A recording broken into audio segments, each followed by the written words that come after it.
আসসালামু আলাইকুম প্রিয় শিক্ষার্থী, আশা করি তোমরা ভালো আছো। আলহামদুলিল্লাহ, আমিও তোমাদের দোয়ায় ভালো আছি। জাতীয় বিশ্ববিদ্যালয় অনলাইন ক্লাসে সবাইকে স্বাগতম। করোনাকালীন শিক্ষা কার্যক্রম চলমান রাখার স্বার্থে জাতীয় বিশ্ববিদ্যালয়ের উদ্যোগে অনলাইন ক্লাসে সংযুক্ত হতে পেরে আমি আনন্দিত। সবাইকে স্বাস্থ্যবিধি মেনে চলার আহ্বান জানাচ্ছি। প্রিয় শিক্ষার্থী, আজকে 212703 কোর্স কোড বিশিষ্ট পদার্থের ধর্ম, তরঙ্গ ও স্পন্দন কোর্সের পৃষ্ঠটান শিরোনামে আমার 6 নম্বর লেকচার শুরু করতে যাচ্ছি। আমি জাহাঙ্গীর আলম, প্রভাষক, পদার্থবিজ্ঞান বিভাগ, কক্সবাজার সিটি কলেজ। তাহলে আমরা আর দেরি না করে চলো ক্লাসে চলে যাই। দেখো, তোমরা প্রথম স্লাইডে দেখতে পাচ্ছ আণবিক তত্ত্ব ভিত্তিতে পৃষ্ঠটান, অর্থাৎ আমরা আজকে আণবিক তত্ত্ব ভিত্তিতে পৃষ্ঠটান নিয়ে আলোচনা করব। প্রথমেই দেখো, আমরা চিত্রে একটি পাত্রে কিছু তরল পদার্থ দেখতে পাচ্ছি। এই তরল পদার্থের ভিতরে একটি পানির তরল পদার্থের ভিতরে বা তরলের ভিতরে একটি বিন্দু এবং বি একটি বিন্দু। দেখো, বি বিন্দুর একটি নির্দিষ্ট পরিমাণ অংশ তরলের উপরে অবস্থান করতেছে, বেশিরভাগ অংশ তরলের ভিতরে অবস্থান করতেছে। সি বিন্দুটার অর্ধেক অংশ তরলের ভিতরে আর অর্ধেক অংশ তরলের উপরে, এবং ডি বিন্দুটা সম্পূর্ণ এই তরলের বাইরে অবস্থান করতেছে। তাহলে আমরা বলতে পারি পৃষ্ঠটানের আণবিক তত্ত্বটি বিজ্ঞানী ল্যাপ্লাস কর্তৃক প্রকাশিত। তার নাম অনুসারে এই তত্ত্বকে ল্যাপ্লাসের আণবিক তত্ত্ব বলা হয়। মনে করি এবিসিডি তরল এবিসিডি তরল পদার্থের 4টি অণু। এদের মধ্যকার এ বিন্দুটি তরলের গভীরে অভ্যন্তরে, বি তরলের একটু নিচে, সি ঠিক তরল তলে অবস্থান করে, ডি তরলের বাইরে অবস্থান করে। এদের চারিদিকে যদি আমি প্রভাবগুলো কল্পনা করি, এই যে এ বিন্দুর বাইরে একটি প্রভাবগুলো কল্পনা করছি, বি বিন্দুর বাইরে একটি প্রভাবগুলো কল্পনা করছি, অর্থাৎ সে একটি নির্দিষ্ট দূরত্ব পর্যন্ত অন্য গোলকে বা অন্য বিন্দুকে আকর্ষণ করে। সেই দূরত্বকে ব্যাসার্ধ ধরে আমি যদি একটি গোলক অঙ্কন করি, সেটাকে বলা হয় প্রভাব গোলক। এ অণুটির প্রভাব গোলককে তরলের অভ্যন্তরে সম্পূর্ণভাবে নিমজ্জিত থাকায় এটি অন্যান্য অণু দ্বারা চারিদিক থেকে সমভাবে আকৃষ্ট হবে। এই অণুটির চতুর্দিক থেকে সমভাবে আকৃষ্ট হবে কারণ এটি তরলের মধ্যে অবস্থান করে। সেজন্য দেখো, এর উপর লব্ধি সংশক্তি বলের মান 0 হবে। এ বিন্দুর উপর লব্ধি সংশক্তি বলের মান 0 হবে। ফলে এটি যে অবস্থায় আছে সেই অবস্থায় থাকবে, কোনো পরিবর্তন হবে না। চিত্র অনুযায়ী দেখো, বি অণুর উপর নিম্নমুখী বল ক্রিয়া করবে, কারণ বি এর বেশিরভাগ অংশই পানির ভিতরে এবং একটু পানির উপর অবস্থান করতেছে। তাহলে বেশিরভাগ অংশ পানির ভিতরে থাকার কারণে দেখা গেছে যে তার মধ্যে চতুর্দিক থেকে সমপরিমাণ আকর্ষণ বল ক্রিয়া করবে না, নিচের দিক থেকে আকর্ষণ বল বেশি ক্রিয়া করবে। সেই জন্য এটি নিম্নমুখী বল ক্রিয়া করে। এখানে সি অণু ঠিক তরল পৃষ্ঠে থাকায় দেখা গেছে যে সি অণুটির অর্ধেক অংশ উপরে আর অর্ধেক অংশ নিচে। এর প্রভাবগুলোকের অর্ধেক তরলের ভিতরে ও অর্ধেক তরলের বাইরে থাকে। এরা শুধু নিচের অংশ দ্বারা, দেখো, এই সি অণুটির শুধুমাত্র নিচের অংশ দ্বারা কি আকৃষ্ট হয়, উপরের অংশ আকৃষ্ট হবে না, কারণ উপরের অংশে কোনো প্রকার কি নেই, তরল নেই। এর শুধু নিচের অংশ অণু দ্বারা আকৃষ্ট হবে এবং সম্পূর্ণরূপে এটি নিম্নমুখী সর্বাধিক লব্ধি সংশক্তি বল অনুভব করবে। অর্থাৎ এই যে এ বি সি তিনটি কণার মধ্যে বা তরল কণার মধ্যে এ বিন্দুতে কোনো সংশক্তি বল অনুভূত হবে না, বি বিন্দুতে নিম্নমুখী সংশক্তি বল অনুভব হবে, কিন্তু সি বিন্দুতে সর্বাধিক সংশক্তি বা লব্ধি সংশক্তি বল অনুভব করবে, কারণ সি বিন্দুর অর্ধেকাংশ উপরে, বাকি অর্ধেকাংশ নিচে। অর্থাৎ এখানে বিপরীতমুখী কোনো বল ক্রিয়া করবে না, সবগুলোই নিম্নমুখী বল ক্রিয়া করবে। সেই জন্য এটার সংশক্তি বল সর্বাধিক হবে, সংশক্তি বল সর্বাধিক হবে। তরল তলে অবস্থিত সকল অণুর ক্ষেত্রে এই ঘটনাটি ঘটবে। এই যে এম এন তলের মধ্যে যে যে অণুগুলো অবস্থান করবে, এই অণুগুলোর সবগুলোতে সর্বাধিক নিম্নমুখী সংশক্তি লব্ধি বল বা লব্ধি সংশক্তি বল অনুভব করবে। তরল তলের উপরে ডি অণুর প্রভাবগুলো সম্পূর্ণরূপে তরলের উপরে থাকায় এর উপর তরলের টান কি থাকবে, 0 থাকবে। ফলে এটি মুক্ত গ্যাস অণু নিয়ে আচরণ করবে, অর্থাৎ এই ডি এর উপর তরলের কোনো প্রভাব থাকবে না। অতএব mn তরল তল একটি নিম্নমুখী বল বা টান অনুভব করবে। এই mn তলটা দেখো, mn তলের মধ্যে যে সমস্ত অণু অবস্থান করছে সেই সমস্ত অণুগুলি সর্বাধিক নিম্নমুখী বলে থাকে বা আকৃষ্ট হয়, যার কারণে এই mn তরল তল একটি নিম্নমুখী বল বা টান অনুভব করবে এবং এই তলটা কি হতে থাকবে, সংকুচিত হওয়ার চেষ্টা করবে। এই সংকুচনের প্রবণতা থেকে এই তরলের পৃষ্ঠটানের উৎপত্তি হয়। এটি হলো ল্যাপ্লাস কর্তৃক তরলের পৃষ্ঠটানের আণবিক বেগ। পরীক্ষায় আসে, ভেরি ভেরি ইম্পর্টেন্ট 3 নম্বরের জন্য, ল্যাপ্লাসের আণবিক তত্ত্ব বা তরলের আণবিক তত্ত্ব বা পৃষ্ঠটানের আণবিক তত্ত্ব কি করো, ব্যাখ্য করো। আশা করি তোমরা বুঝতে পারছো। আমরা পরবর্তী স্লাইডে যাচ্ছি। গোলকীয় পোটার ক্ষেত্রে চাপের রাশিমালা দেখো, গোলকীয় পোটার ক্ষেত্রে চাপের রাশিমালা। গোলকীয় তরল পোটার উত্তল পৃষ্ঠ থাকে। গোলকীয় তরল পোটায় কি পৃষ্ঠ থাকে, উত্তল পৃষ্ঠ থাকে। দেখো এটা একটি তরল পোটা, এই তরল পোটার পৃষ্ঠটা উত্তল পৃষ্ঠ, কাইন্ডলি একটু দেখো, এ সি এই পৃষ্ঠটা উত্তল পৃষ্ঠ। এই জন্য পৃষ্ঠটানজনিত লব্ধি বল অন্তর্মুখী হয়। কি মুখী হবে, সব সময় অন্তর্মুখী হবে। পোটাটির অভ্যন্তরস্থ চাপ বাইরের চাপের তুলনায় বেশি হবে, ভিতরের চাপ অবশ্যই বাইরের চাপের তুলনায় বেশি হবে। দড়ি চাপের এই অতিরিক্ত পরিমাণ, এই চাপের এই অতিরিক্ত পরিমাণ হচ্ছে ক্যাপিটাল পি, অর্থাৎ চাপের পার্থক্য ক্যাপিটাল পি। দেখো চিত্র 3.7 তরল ফুটার উপরে অর্ধেকের সাম্য অবস্থা দেখানো হলো। এই যে অর্ধেকের সাম্য অবস্থা দেখানো হলো, এ বি সি, এই তরল ফুটাটির অর্ধেক অংশ, এটা সাম্য অবস্থান দেখানো হয়েছে। এর উপর দুইটি বল ক্রিয়াশীল, এই তরল ফুটাটির উপর দুইটি বল ক্রিয়াশীল।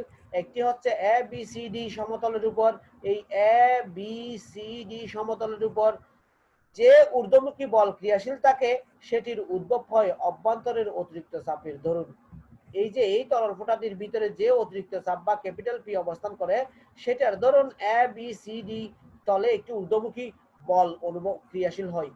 ফুটাটির ব্যাসার্ধ যদি স্মল আর হয় সেই ক্ষেত্রে ঊর্ধ্বমুখী বল হবে ক্যাপিটাল এফ সমান ফি ইন্টু ফাই আর স্কয়ার।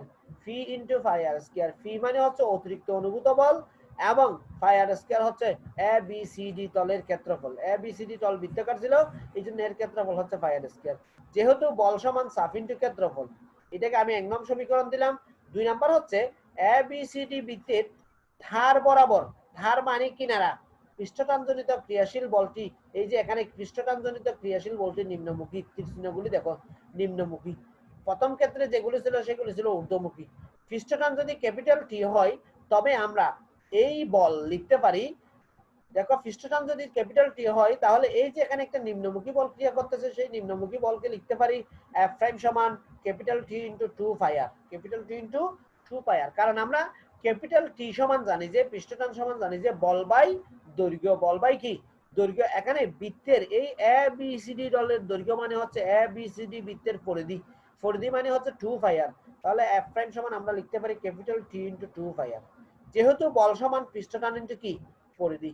এখন দেখো এটাকে যদি আমি 2 নং সমীকরণ দিই তাহলে আমরা লিখতে পারি ফোটাটির ভর বা ওজন উপেক্ষা করলে হিসাবটি সহজ হয়। আমি এই তরল ফোটাটির ভরকে উপেক্ষা করলাম, সেই ক্ষেত্রে এ বি সি ডি এর উপর ক্রিয়াশীল দুটি বলের ধরুন উপরের অর্ধগোলকটি সাম্য অবস্থানে আছে। এখানে দুইটা বল, একটা নিম্নমুখী বল একটা ঊর্ধ্বমুখী বল।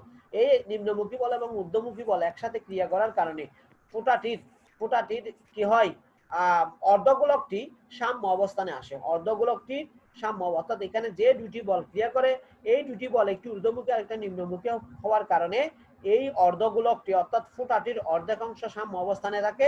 এবং এই ক্ষেত্রে দেখো ঊর্ধ্বমুখী বল এফ সমান নিম্নমুখী বল এফ প্রাইম।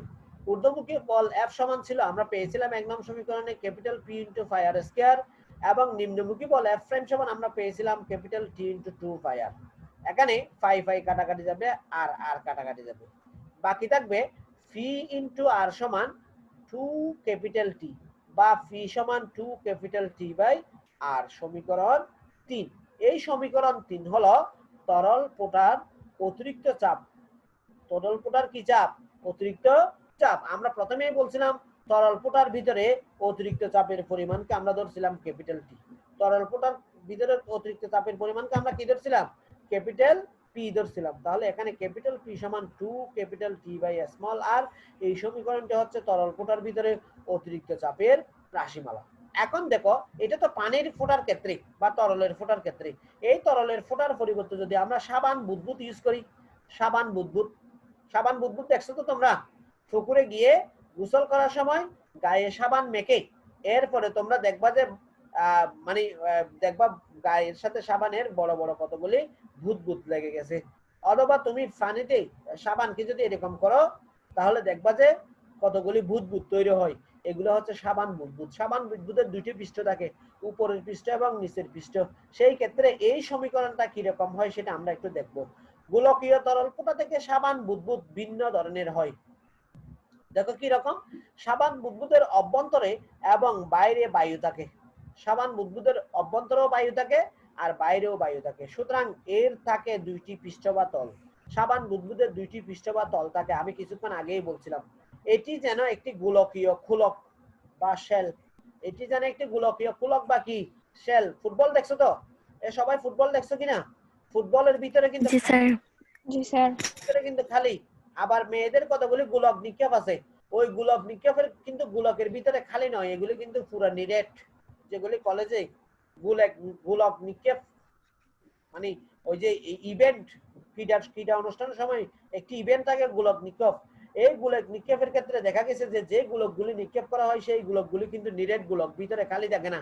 কিন্তু ফুটবলের ভিতরে খালি থাকে, বাতাস ঢুকিয়ে সেগুলিকে বড় করা হয়, ফুটবলগুলিকে ফুলানো হয়। ঠিক আছে তো? এই সাবান বুদবুদটাও একটি ফুটবলের ন্যায় বা গোলকীয় গোলকের ন্যায় আচরণ করে। মনে করলাম পৃষ্ঠটানের জন্য মোট বল, পৃষ্ঠটানের জন্য মোট বল দেখো আমরা কিছুক্ষণ আগে পৃষ্ঠটানের জন্য বল হিসাব করছিলাম। এই দেখো টি ইন্টু টু ফায়ার, এটা ছিল পৃষ্ঠটানের জন্য বল। এফ প্রাইম সমান, কাইন্ডলি একটু দেখো, এই যে পৃষ্ঠটানের জন্য মোট বল এফ প্রাইম সমান টি ইন্টু টু ফায়ার। এই ক্ষেত্রে তরলের ক্ষেত্রে পৃষ্ঠ ছিল একটা, কিন্তু সাবান বুদবুদের ক্ষেত্রে পৃষ্ঠ কয়টা? দুইটা। এই জন্য মোট বল হবে two into capital T into two pi r, two into capital T into two pi r. দেখো সাম্য অবস্থানে আমরা বলছিলাম যে এফ সমান capital F prime, capital F সমান ক্যাপিটাল এফ প্রাইম। এই ক্যাপিটাল এফ ছিল ঊর্ধ্বমুখী বল, ক্যাপিটাল এফ প্রাইম সমান ছিল নিম্নমুখী বল। তাহলে আমরা এখানে লিখতে পারি সাম্য অবস্থায় এফ সমান এফ প্রাইম, এফ সমান ছিল capital P into pi r square, আর এফ প্রাইম সমান ছিল two capital T into two pi r, two into capital T into two pi r. এখন দেখো আগের মতন আমাদের কি কি কাটাকাটি যায়, ফাই ফাই কাটাকাটি যায়, আর আর কাটাকাটি যায়। বাকি থাকবে বাম পাশে পি ইন্টু আর, ডান পাশে থাকবে ফোর ক্যাপিটাল টি। দেখো আমরা পরবর্তী স্লাইডে কি পাই, তাহলে আমরা লিখতে পারি পি ক্যাপিটাল পি সমান ফোর ক্যাপিটাল টি বাই আর। এই সমীকরণ 4 হচ্ছে সাবান বুদবুদের অতিরিক্ত চাপের রাশিমালা। সাবান বুদবুদের ক্ষেত্রে অতিরিক্ত চাপের কি রামালা? রাশিমালা। আমরা 3 নং সমীকরণে ক্যাপিটাল পি সমান পাইছিলাম 2 capital T by small R, 4 নং সমীকরণে ক্যাপিটাল পি সমান পাচ্ছি 4 ক্যাপিটাল টি বাই স্মল আর। তার মানে এই যে 3 নং সমীকরণ এবং 4 নং সমীকরণ হচ্ছে তরল ফোঁটা বা সাবান বুদবুদের অভ্যন্তরস্থ অতিরিক্ত চাপের রাশিমালা। অভ্যন্তরস্থ অতিরিক্ত চাপের রাশিমালা। এই চাপটা ব্যাসার্ধের ব্যস্তানুপাতিক। এই চাপটা কিসের ব্যস্তানুপাতিক?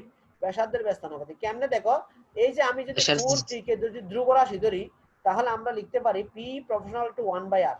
লিখতে পারি কিনা দেখো তো, 4 ক্যাপিটাল t কে যদি আমি ধ্রুব রাশি ধরি, ক্যাপিটাল p সমান আমরা কি লিখতে পারি, ক্যাপিটাল p প্রপোর্শনালটা আমরা লিখতে পারি 1 বাই r। অর্থাৎ ক্যাপিটাল p r এর ব্যস্তানুপাতিক, অর্থাৎ বক্রতলে মানে বুদবুদের অভ্যন্তরস্থ অতিরিক্ত চাপ তাদের ব্যাসার্ধের ব্যস্তানুপাতিক। তাদের ব্যাসার্ধের কি অনুপাতিক? ব্যস্তানুপাতিক। আশা করি বুঝতে পারছো? আশা করি বুঝতে পারছো কিনা? জি স্যার। ফোঁটার ক্ষেত্রে চাপের রাশিমালা বুঝতে পারছো কিনা? Very very important. খ বিভাগে এই প্রশ্নটা আসে কিন্তু গোলকীয় ফোঁটার ক্ষেত্রে অতিরিক্ত চাপের রাশিমালা বা সাবান বুদবুদের ক্ষেত্রে অতিরিক্ত চাপের রাশিমালা বের করো। পরীক্ষায় অনেকবার আসছে, একটু দেখবা, এটা খুবই গুরুত্বপূর্ণ একটি প্রশ্ন।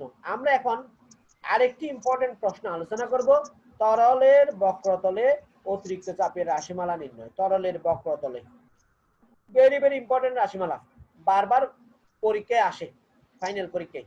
আল্লাহর রাস্তে একটু মনোযোগ দিয়ে দেখবা, শোনার চেষ্টা করবা, অনেক গুরুত্বপূর্ণ একটা টপিকস। দেখো তরলের বক্রতলে অতিরিক্ত চাপের রাশিমালা। আমরা পরবর্তী পৃষ্ঠায় একটু যাচ্ছি, ওখানে একটা চিত্র আছে, কাইন্ডলি চিত্রটা একটু দেখো মনোযোগ দিয়ে।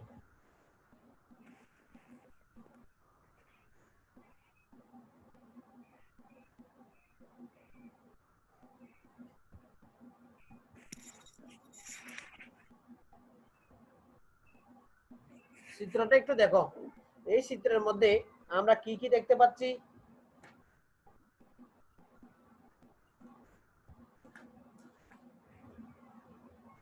দেখো এখানে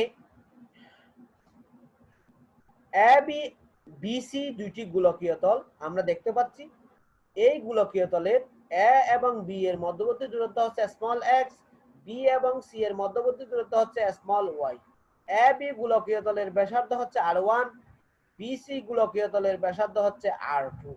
আমি যদি এই এ বি বিসি তলকে ডিজেড পর্যন্ত বর্ধিত করে বা ডিজেড পর্যন্ত প্রসারিত করি, সেই ক্ষেত্রে এই এ বি বিসি বা এ বি সি ডি তলটা প্রসারিত হয়ে A prime B prime C prime D prime অবস্থান করবে।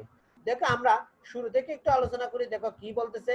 এই চিত্রের ন্যায় এ বি সি ডি একটি তরল বক্রতল, এ বি সি ডি একটি তরল বক্রতল বিবেচনা করি। অর্থাৎ আমরা এই পৃষ্ঠায় দেখছিলাম এ বি সি ডি একটি তরল বক্রতল। এই তরল বক্রতলের এ বি বাহুর দৈর্ঘ্য হচ্ছে স্মল এক্স এবং বিসি বাহুর দৈর্ঘ্য হচ্ছে স্মল ওয়াই। এই যে আমরা এখানে বলছিলাম এ বি বাহুর দৈর্ঘ্য স্মল এক্স, বিসি বাহুর দৈর্ঘ্য স্মল ওয়াই। তাহলে দেখো এদের বক্রতার ব্যাসার্ধ যথাক্রমে R1 এবং R2। এদের বক্রতার ব্যাসার্ধ যথাক্রমে R1 এবং R2। সুতরাং আমরা লিখতে পারি এ বি সি ডি পর্দাটির ক্ষেত্রফল হবে, এ বি সি ডি পর্দাটির এই এ বি সি ডি এই পর্দাটির ক্ষেত্রফল হবে x ইনটু ওয়াই। কারণ দৈর্ঘ্য যদি x হয়, প্রস্থ যদি y হয়, তাহলে ক্ষেত্রফল কত হবে? xy হবে না? জি স্যার। দেখো যেহেতু পর্দাটির দুইটি তল রয়েছে, পর্দাটিতে কয়টি তল রয়েছে? দুইটি তল রয়েছে। দুইটি। সেহেতু এর ক্ষেত্রফল হবে 2xy। এর ক্ষেত্রফল হবে কত? 2xy। একটি তলের ক্ষেত্রফল xy, আরেকটি তলের ক্ষেত্রফল xy, যোগ করলে টোটাল কত হয়ে যাবে? 2xy। মনে করি আয়তন বৃদ্ধির ফলে বুদবুদটির তরল পৃষ্ঠটি অবিলম্বভাবে অতি ক্ষুদ্র দূরত্ব dz পরিমাণ সরে গেল। আয়তন বৃদ্ধির কারণে এই এ বি সি ডি তলটা A prime B prime C prime D prime অবস্থানে চলে আসছে। আয়তন বৃদ্ধির কারণে কি পরিমাণ আয়তন বৃদ্ধি পেয়েছিল? ডিজেড পরিমাণ আয়তন বৃদ্ধি, মানে ডিজেড পরিমাণ প্রসারিত হওয়ার কারণে সেটি এ বি সি ডি তলটা A prime B prime C prime D prime অবস্থানে চলে আসে। এই ক্ষেত্রে দেখো ফলে এ বি সি ডি পর্দা A prime B prime C prime D prime অবস্থান প্রাপ্ত হলো। সুতরাং বক্রতলের অভ্যন্তরে বায়ুর আয়তন বৃদ্ধি হচ্ছে। দেখো বায়ুর আয়তন বৃদ্ধি 2xy ইনটু ডিজেড। আগে ছিল 2xy তল, এখন পুরুত্ব ডিজেড বেড়ে যাওয়ার কারণে তার আয়তন বেড়ে যাবে। ওই তলটাকে ডিজেড দ্বারা গুণ করলে যা পাই তা 2xy into DZ. 2xy into কি? ডিজেড পরিমাণ আয়তন বেড়ে যাবে। মনে করি পর্দার অভ্যন্তরে অতিরিক্ত চাপ ক্যাপিটাল পি। পর্দার অভ্যন্তরে অতিরিক্ত চাপ কি? Capital P. এই পি চাপ দ্বারা এ বি সি ডি পর্দায় সম্পন্ন কাজ, এ বি সি ডি পর্দায় দেখো এই এ বি সি ডি পর্দায়, এই এ বি সি ডি পর্দায় সম্পন্ন কাজ হবে P into X Y D Z. P into X Y D Z. কেন P into X Y D Z? আমরা কাজ সমান জানি যে কি জানি বলো তো? কাজ সমান বল ইনটু সরণ। কাজ সমান কি? বল ইনটু সরণ। তাহলে চাপ এখানে পি চাপ দ্বারা কাজ, পি চাপ দ্বারা কাজ। আমরা চাপ সমান জানি যে বল বাই ক্ষেত্রফল। চাপ সমান কি বাই ক্ষেত্রফল জানি? বল বাই ক্ষেত্রফল। তাহলে বল সমান জানি যে চাপ ইনটু ক্ষেত্রফল। চাপ ইনটু কি? ক্ষেত্রফল। এখানে চাপ হচ্ছে পি, ক্ষেত্রফল হচ্ছে এক্স ওয়াই। তাহলে চাপ ইনটু ক্ষেত্রফল সমান হচ্ছে এক্স ওয়াই। আমার এই সমীকরণটা হওয়ার কথা ছিল পি চাপ দ্বারা এ বি সি ডি পর্দায় সম্পন্ন কাজ এফ ইনটু ডিজেড, বল ইনটু সরণ। এফ ইনটু ডিজেড, ডিজেড হচ্ছে সরণ, এখানে বল হচ্ছে এফ। এফ সমান আমরা বলতে পারি চাপ বাই ক্ষেত্রফল। চাপ ছিল ক্যাপিটাল পি, ক্ষেত্রফল ছিল স্মল এক্স ওয়াই। তাহলে এখান থেকে ক্যাপিটাল এফ সমান আমরা লিখতে পারি পি ইনটু এক্স ওয়াই। তাহলে টোটাল হবে পি এক্স ওয়াই ডিজেড। পর্দার প্রতি পৃষ্ঠের ক্ষেত্রফল বৃদ্ধি, প্রতি পৃষ্ঠের ক্ষেত্রফল যদি বৃদ্ধি যদি ডি অফ এক্স ওয়াই কল্পনা করি, প্রতি পৃষ্ঠের ক্ষেত্রফল বৃদ্ধি যদি ডি অফ এক্স ওয়াই হয়, তাহলে দুইটি পৃষ্ঠের মোট ক্ষেত্রফল বৃদ্ধি হবে 2 into D of X Y. ভালো করে বোঝার চেষ্টা করিও, না বুঝলে কাইন্ডলি আমাকে নক করিও, আমি বুঝাই দেওয়ার চেষ্টা করব। তোমরা চুপ মারি থাকলে আমি বুঝতে পারবো না। দেখো পর্দার প্রতি পৃষ্ঠের ক্ষেত্রফল বৃদ্ধি যদি ডি অফ এক্স ওয়াই হয়, তাহলে দুই পৃষ্ঠের মোট ক্ষেত্রফল বৃদ্ধি হবে 2 into D of X Y.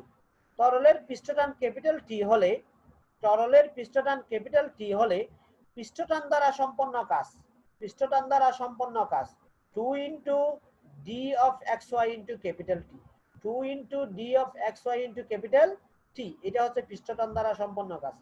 আমরা পৃষ্ঠটান সমান জানি যে বল বাই দৈর্ঘ্য, বল বাই কি দৈর্ঘ্য, তাহলে বল সমান জানি যে দৈর্ঘ্য ইন্টু পৃষ্ঠটান, দৈর্ঘ্য ইন্টু কি পৃষ্ঠটান। এখানে যদি ক্ষেত্রফল বৃদ্ধি dx2 হয় এবং দৈর্ঘ্য যদি 1 একক হয়, সেই ক্ষেত্রে তরলের পৃষ্ঠটান টি দ্বারা সম্পন্ন কাজ হবে ক্ষেত্রফল বৃদ্ধি গুণ পৃষ্ঠটান গুণ 1 একক। তাহলে আমরা লিখতে পারি 2 d of xy into capital T।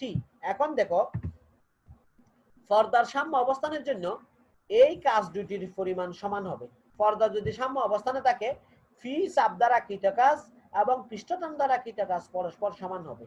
ফি চাপ দ্বারা কৃত কাজ এবং পৃষ্ঠটান দ্বারা কৃত কাজ পরস্পর কি হবে সমান হবে। যদি সমান হয় সেই ক্ষেত্রে দেখো আমরা কি লিখতে পারি, ফি এক্স ওয়াই ডিজেড সমান capital T into 2 D F X Y. এখন এই ডি অফ এক্স ওয়াই কে যদি আমি ডিফারেন্সিয়েট করি তাহলে আমরা লিখতে পারি দেখো D D X of U V, D D X of U V এর সূত্র এরকম না, U into D D of V plus V into D D of U, D D X of U. আমি আবার বলতেছি ডিডিএক্স অফ ইউবি এর সূত্র হচ্ছে u into ddx of b plus v into ddx of u। ঠিক আছে কিনা? জি স্যার, জি স্যার। তাহলে আমি যদি এখানে সেই সমীকরণটা প্রয়োগ করি তাহলে phi xy dz সমান 2 ক্যাপিটাল T, দেখো d of xy মানে হবে x dy plus y dx, x dy plus y dx, এটাকে এক নং সমীকরণ দিলাম। এখন দেখো একটু চিত্রে যাব, ত্রিভুজ এ বি উ এবং এ প্রাইম বি প্রাইম উ ত্রিভুজ দ্বয়ের মধ্যে আমরা কি কি একটু আছে একটু দেখবো। দেখো এখানে দুইটা ত্রিভুজ আছে, একটা এ বি উ আর একটা হচ্ছে এ প্রাইম বি প্রাইম উ, দুইটা ত্রিভুজ পাচ্ছি। এই দুইটা ত্রিভুজ সদৃশ ত্রিভুজ। এই এ বি উ ত্রিভুজের কোণ এ উ বি এবং এ প্রাইম বি প্রাইম উ ত্রিভুজের কোণ এ প্রাইম উ বি প্রাইম কোণটি সমান। দেখো এ ও বি সাধারণ কোণ দুইটাতেই আছে এবং কোণ ও এ বি সমান ও এ প্রাইম বি প্রাইম অনুরূপ কোণ। কাইন্ডলি একটু দেখো অনুরূপ কোণ কি বলছিলাম, ও এ বি, কোণ ও এ বি, দেখো কোণ ও এ বি এবং কোণ ও এ প্রাইম বি প্রাইম এটা অনুরূপ কোণ। এটা কি কোণ? অনুরূপ কোণ। একইভাবে ও বি এ এবং ও বি প্রাইম এ প্রাইম, দেখো কোণ ও বি এ এবং ও বি প্রাইম এ প্রাইম অনুরূপ কোণ বা সদৃশ কোণ। যেহেতু ত্রিভুজের তিনটি কোণই প্রায় সদৃশ, সেহেতু ত্রিভুজ দুইটাকে আমরা সদৃশ কোণী ত্রিভুজ বলতে পারি, ত্রিভুজ দুটিকে আমরা সদৃশ ত্রিভুজ বলতে পারি। দেখো ত্রিভুজ দ্বয় যদি সদৃশ হয় তাহলে তাদের বাহুগুলির অনুপাত পরস্পর সমান হয়ে যায়। বাহুগুলির অনুপাত কি হয়ে যায়? পরস্পর সমান হয়ে যায়। দেখো A prime B prime by A B সমান, এই যে A prime B prime by A B সমান অর্থাৎ অনুরূপ বাহুগুলির অনুপাত। এ প্রাইম বি প্রাইম এবং এ বি অনুরূপ বাহু, একইভাবে ও বি এবং ও বি প্রাইম অনুরূপ বাহু। তাহলে A prime B prime by A B সমান হবে ও O A prime by O A, O A prime by O A prime by O A, O A ছিল এটা, ও এ প্রাইম ছিল এটা। তাহলে ও এ প্রাইম কে ও এ দিয়ে ভাগ করলে যা পাবো এ prime B prime K A B দিয়ে ভাগ করলে তা পাবো। অর্থাৎ ত্রিভুজ যদি সদৃশ হয় সেই ক্ষেত্রে তাদের বাহুর অনুপাত সদৃশ হয়ে যাবে। এ প্রাইম বি প্রাইম এর মান দেখো, এ প্রাইম বি প্রাইম এর মান ছিল x প্লাস dx এবং এ বি এর মান ছিল x, আর ও এ এর মান ছিল r1 R O A prime এর মান ছিল r1 প্লাস dz। এটা দেখো তাহলে আমরা এখানে যদি মান বসাই, এ প্রাইম বি প্রাইম এর মান ছিল x প্লাস dx এবং এ বি এর মান ছিল x, r1 প্লাস dz এর মান ছিল সরি এ প্রাইম ও এর মান ছিল r1 প্লাস dz এবং এ ও এর মান ছিল r1। আমি যদি একটু হিসাব করি দেখো, আমি যদি ভেঙে লিখি এটাকে x by x plus dx by x আসবে, এটা r1 by r1 plus dz by r1 আসবে। তাহলে x x কাটাকাটি গেলে 1 আসবে, dx by dx, dx by x plus r1 r1 কাটাকাটি গেলে 1 আসবে প্লাস dz বাই r1। তাহলে 1 1 চলে যাবে, বাকি থাকবে dx বাই, দেখো dx বাই x সমান dz বাই r1। আমি এটাকে যদি একান্তরকরণ করে লিখি তাহলে আমরা পাবো dx বাই dz সমান x by r1। dx by dz সমান কি x বাই r1, বা dx সমান আসবে x by r1 into dz। এটাকে আমি সমীকরণ 2 দিলাম। তাহলে আমরা কার মান পেয়ে গেলাম? dx এর মান পেয়ে গেলাম। একইভাবে আমরা dy এর মান বাইর করব। dy এর মান হবে অনুরূপভাবে dy এর মান হবে y by r2 into dz। y by r2 into কি dz। এটাকে সমীকরণ 3 দ্বারা প্রকাশ করলাম। এখন 1 নং সমীকরণে এই dx এবং dy এর মান বসে দেব। দেখো 1 নং সমীকরণ কি ছিল? ক্যাপিটাল ফি xy dz সমান 2 capital T x dy plus y dx। এখানে এই যে dy এবং dx আছে, এই dy dx এর জায়গায় x by r1 into dz এবং dy এর জায়গায় y by r2 into dz বসাবো। বসালে আমরা কি পাই দেখো, ফি xy dz সমান 2 ক্যাপিটাল T x রেখে দিলাম, dy এর মান হচ্ছে y by r2 into dz plus y রেখে দিলাম, dx এর মান হচ্ছে x by r1 into dz। এখন দেখো এখান থেকে dz কমন যায়, তাহলে আমরা লিখতে পারি xy কমন যায়, dz কমন যায়। দেখো এখানেও xy আছে, এখানেও xy আছে, তাহলে আমরা লিখতে পারি ফি xy dz সমান 2 ক্যাপিটাল T xy dz।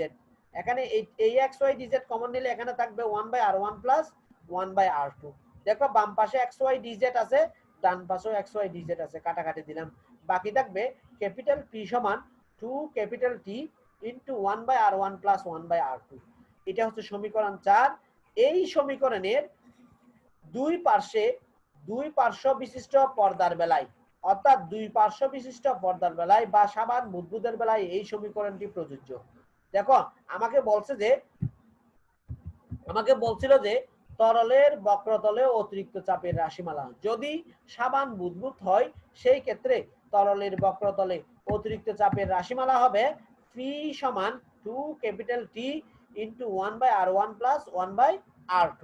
এখন যদি এক পৃষ্ঠ বিশিষ্ট হয় বা তরল ফোঁটা হয়, অর্থাৎ সাবান বুদবুদের পরিবর্তে তরল ফোঁটা হয়, সেই ক্ষেত্রে দেখো এই যে 2 ক্যাপিটাল T আর থাকবে না, 2 ক্যাপিটাল T আর থাকবে না, কারণ সেই ক্ষেত্রে একটি পৃষ্ঠ কাজ করবে। কয়টি পৃষ্ঠ কাজ করবে? একটি পৃষ্ঠ কাজ করবে, এবং অতিরিক্ত চাপ হবে P সমান 1 by r1।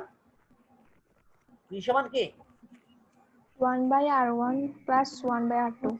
1 by r1 plus 1 by r2। তাহলে বুঝতে পারছো তো তরল তলের জি স্যার। বক্রতলে অতিরিক্ত চাপের রাশিমালা বুঝতে পারছো কিনা? ভেরি ভেরি ভেরি ইম্পর্টেন্ট একটা রাশিমালা, অনেকবার পরীক্ষায় আসছে এবং সামনেও বারবার আসার সম্ভাবনা আছে। সুতরাং একটু মনোযোগ দিয়ে দেখে নেবা। এখন দেখো, এখন আমরা গোলকীয় সাবান বুদবুদের অভ্যন্তরে অতিরিক্ত চাপের রাশিমালা বের করব। গোলকীয় সাবান বুদবুদের অভ্যন্তরে অতিরিক্ত চাপের রাশিমালা। দেখো এখানে একটি সাবান বুদবুদ দেখতে পাচ্ছি। এই সাবান বুদবুদের একটি অর্ধেকাংশ কল্পনা করলাম। এই সাবান বুদবুদের সেট এ বি সি ডি। এই এ বি সি ডি বা ধার বা কিনারা বরাবর নিম্নমুখী বল কাজ করতেছে। দেখো মনে করলাম একটি ফাঁপা কাঁচ নলের এক প্রান্তে, একটি ফাঁপা কাঁচ নলের এক প্রান্ত সাবান পানিতে ভিজিয়ে ফু দিলে, সাবান পানিতে একটি কাঁচনলকে যদি আমি ভিজাই, এক প্রান্ত ভিজাই অন্য প্রান্তে ফু দিই, তাহলে গোলাকার সাবান বুদবুদ সৃষ্টি হবে। এরকম গোলাকার সাবান বুদবুদ সৃষ্টি হবে। এই গোলাকার সাবান বুদবুদের দুইটি পৃষ্ঠ থাকে, আমরা পূর্বেই আলোচনা করছি সাবান বুদবুদের দুইটি পৃষ্ঠ থাকে, একটি ভিতরের পৃষ্ঠ আর একটি বাইরের পৃষ্ঠ। সাবান বুদবুদটি মূলত খোলকের মতন আচরণ করে, খোলক বা ফুটবলের মতন আচরণ করে। সাবান বুদবুদটি মূলত কিসের মতন আচরণ করে? খোলক বা ফুটবলের মতন আচরণ করে। তাহলে দেখো ভিতরের চাপ বাইরের চাপ অপেক্ষা বেশি বলে বুদবুদ প্রসারিত হতে চাই। ভিতরের চাপ সব সময় বাইরের চাপের চেয়ে বেশি থাকে বিদায় বুদবুদটি প্রসারিত হতে চাই, কিন্তু পর্দার পৃষ্ঠটান একে কি করে সংকুচিত করতে বাধ্য করে বা চাই। সুতরাং সাবান বুদবুদের উপর ক্রিয়াশীল বায়ুচাপজনিত, সাবান বুদবুদের উপর ক্রিয়াশীল বায়ুচাপজনিত একটি বহুমুখী এবং একটি পৃষ্ঠটানজনিত বল অন্তর্মুখী হওয়ায় বলের মান সমান হলে সাম্য অবস্থার সৃষ্টি হয়। আবার বলতেছি, সাবান বুদবুদের উপর দুইটি বল কাজ করে, একটি বায়ুচাপজনিত বল যেটি বহির্মুখী অর্থাৎ ভিতর থেকে বাইরের দিকে, আর একটা পৃষ্ঠটানজনিত বল যেটি বাইরে থেকে ভিতরের দিকে। এই দুটি বল সাবান বুদবুদের উপর ক্রিয়া করার কারণে সাবান বুদবুদটিতে সাম্য অবস্থার সৃষ্টি হয়। এখন অনুভূমিক একটি তল দ্বারা গোলকীয় সাবান বুদবুদকে সমান দুই ভাগে ভাগ করা হয়। এই যে এবিসিডি তল দ্বারা সাবান বুদবুদকে আমরা দুই ভাগে ভাগ করছি। সাম্য অবস্থায় ক্রিয়াশীল বলদ্বয় নিম্নরূপ হবে। দেখো সাম্য অবস্থায় ক্রিয়াশীল বলদ্বয়। ক নাম্বার, ভিতরের অতিরিক্ত চাপের দরুন এবিসিডি তলের উপর ঊর্ধ্বমুখী বল কাজ করবে। আমরা আগেই আলোচনা করছিলাম বুদবুদের ব্যাসার্ধ যদি আর হয় এবং অতিরিক্ত চাপ যদি ক্যাপিটাল পি হয়, তাহলে এই ঊর্ধ্বমুখী বল দাঁড়াবে F1 সমান চাপ ইনটু ক্ষেত্রফল। F1 সমান চাপ ইনটু কি? ক্ষেত্রফল। আমরা হুবহু এরকম একটা প্রশ্ন পূর্বে আলোচনা করছি। বা F1 সমান আমরা লিখতে পারি ক্যাপিটাল ফি ইনটু ফাই আর স্কয়ার। চাপ ছিল ক্যাপিটাল ফি, ওই যে এই এ বি সি ডি তলের ক্ষেত্রফল ছিল ফাই আর স্কয়ার। দেখো দ্বিতীয় বলটি হবে নিম্নমুখী বল। দ্বিতীয় বলটি কি হবে? নিম্নমুখী বল। এই নিম্নমুখী বলের কারণে দেখো পৃষ্ঠতলের দরুন এবিসিডি তলের পরিধি বরাবর এখানে নিম্নমুখী বল ক্রিয়া করবে। দেখো নিম্নমুখী বলটা আমরা এখানে দেখতেছি, এই যে এবিসিডি বরাবর একটি নিম্নমুখী বল কাজ করতেছে, তীর চিহ্ন দ্বারা বোঝাচ্ছে। দেখো তাহলে বুদবুদটির দুইটি পৃষ্ঠ থাকায় এবিসিডি তলের পরিধির দৈর্ঘ্য হবে 2 × 2 ফাই আর। যেহেতু এটি সাবান বুদবুদ সেহেতু অবশ্যই দুটি পৃষ্ঠ থাকবে এবং পরিধির দৈর্ঘ্য হবে 2 × 2 ফাই আর। তরলের পৃষ্ঠটানজনিত মোট নিম্নমুখী বল হবে F2 সমান মোট পরিধির দৈর্ঘ্য বা পরিধির মোট দৈর্ঘ্য ইনটু পৃষ্ঠটান। পরিধির মোট দৈর্ঘ্য আমরা লিখতে পারি 4 ফাই আর ইনটু ক্যাপিটাল টি, অর্থাৎ F2 সমান 4 ফাই আর ইনটু ক্যাপিটাল টি। দেখো যেহেতু বুদবুদের আলোচ্য অর্ধাংশটি সাম্য অবস্থায় আছে, আমরা আগেই বলছিলাম দেখো সাম্য অবস্থায় থাকে, আনুভূমিক একটি তল দ্বারা গোলকীয় সাবান বুদবুদটিকে সমান দুই ভাগে ভাগ করা হয়। এই ক্ষেত্রে ক্রিয়াশীল বলদ্বয় কি থাকে? সাম্য অবস্থানে থাকে। বা আমরা আরো আগে পড়ছিলাম যে সাবান বুদবুদের উপর দুটি বল ক্রিয়া করে, একটি বহির্মুখী একটি অন্তর্মুখী, এবং এই বহির্মুখী এবং অন্তর্মুখী বল পরস্পর সমান বিধায় এরা কি করে? সাম্য অবস্থানের সৃষ্টি করে। তাহলে আমরা লিখতে পারি F1 সমান F2। 1 এবং 2 নং সমীকরণ থেকে মানগুলি বসাইলে ক্যাপিটাল ফি ইনটু ফাই আর2 সমান, সরি এটা আর স্কয়ার হবে, ফাই আর স্কয়ার হবে। এই দেখো এখানে ফাই আর স্কয়ার দেখতে পাচ্ছ তো? এই ক্যাপিটাল ফি ইনটু ফাই আর স্কয়ার দেখতে পাচ্ছ কিনা? জি স্যার। এজন্য এখানে ক্যাপিটাল ফি ইনটু ফাই আর স্কয়ার হবে। তাহলে ক্যাপিটাল ফি ইনটু ফাই আর স্কয়ার সমান 4 ফাই আর ইনটু ক্যাপিটাল টি। 4 ফাই আর ইনটু কি? Capital T. এখন দেখো আমরা পরবর্তী স্লাইডে কি পাই। সুতরাং আমরা এখান থেকে লিখতে পারি ক্যাপিটাল ফি সমান 4 ক্যাপিটাল টি বাই আর। দেখো এই 3 নং সমীকরণটা হচ্ছে আমাদের কাঙ্ক্ষিত সমীকরণ। আমরা মূলত কি বের করতেছিলাম? গোলকীয় সাবান বুদবুদের অভ্যন্তরের অতিরিক্ত চাপের রাশিমালা। যদিও বা এটা আমরা পূর্বে হালকা করে আলোচনা করছিলাম। এখন দেখো এই সমীকরণ থেকে আমরা লিখতে পারি বুদবুদের ভিতরে অতিরিক্ত চাপ এর ব্যাসার্ধের ব্যস্তানুপাতিক, অর্থাৎ P প্রপোর্শনাল টু 1/r। যদি 4 ক্যাপিটাল টি কি থাকে? ধ্রুব থাকে। যদি বুদবুদের বাইরে বায়ুমণ্ডলের চাপ ক্যাপিটাল ফি হয়, দেখো এটা স্মল ফি, এটা স্মল ফি। বুদবুদের বাইরে বায়ুমণ্ডলীয় চাপ যদি ক্যাপিটাল ফি হয়, তবে এর অভ্যন্তরে মোট চাপ হবে ক্যাপিটাল ফি প্লাস স্মল ফি। বুদবুদের বাইরে বায়ুমণ্ডলীয় চাপ যদি ক্যাপিটাল ফি হয়, তবে এর অভ্যন্তরে মোট চাপ হবে ক্যাপিটাল ফি প্লাস স্মল ফি। আমরা এই ফি কে স্মল ফি দ্বারা ধরছিলাম, যদিও আমি ভুলে ক্যাপিটাল ফি বলছিলাম, এটা এখানে স্মল ফি ধরা হয়েছে। তাহলে দেখো, তাহলে আমরা লিখতে পারতেছি capital phi plus small phi সমান capital phi plus capital 4 capital T by small R. 4 capital T by small R. এটাকে আমি 4 নং সমীকরণ দ্বারা প্রকাশ করলাম। এই 4 নং সমীকরণ হবে তরলের অভ্যন্তরে, সরি সাবান বুদবুদের অভ্যন্তরে চাপের রাশিমালা বা মোট চাপের রাশিমালা। এখন যদি বুদবুদের স্থলের তরল ফোটা হয়, বুদবুদের স্থলে কিসের ফোটা হয়? তরল ফোটা হয়। সেই ক্ষেত্রে আমরা পূর্বের হিসাব অনুযায়ী আমরা লিখতে পারবো স্মল ফি সমান 2 ক্যাপিটাল টি বাই আর। আমরা মূলত এই সমীকরণটা পূর্বেই প্রমাণ করছি। এটা আমরা আবার দ্বিতীয়বার কি করছি যে ভিন্নভাবে প্রমাণ করার চেষ্টা করছি। এটা পূর্বে আমরা যখন পূর্বের স্লাইডে আমরা এই সমীকরণটা একটু কি করেছিলাম? আলোচনা করেছিলাম। এই পৃষ্ঠটান জনিত অধ্যায়টা অনার্স ফার্স্ট ইয়ার অনেক গুরুত্বপূর্ণ এবং এখান থেকে অনেকগুলি প্রশ্ন বিভিন্ন পরীক্ষায় আসছে যে দেখতে পাইছি। তোমরা এটা একটু বেশি গুরুত্ব দেবা। ইন্টারমিডিয়েটে এই চ্যাপ্টারের কিছু অংশ ছিল, তো এই চ্যাপ্টার থেকে বারবার প্রশ্ন আসে। যেমন ওই যে আমরা যেটা পড়াইলাম,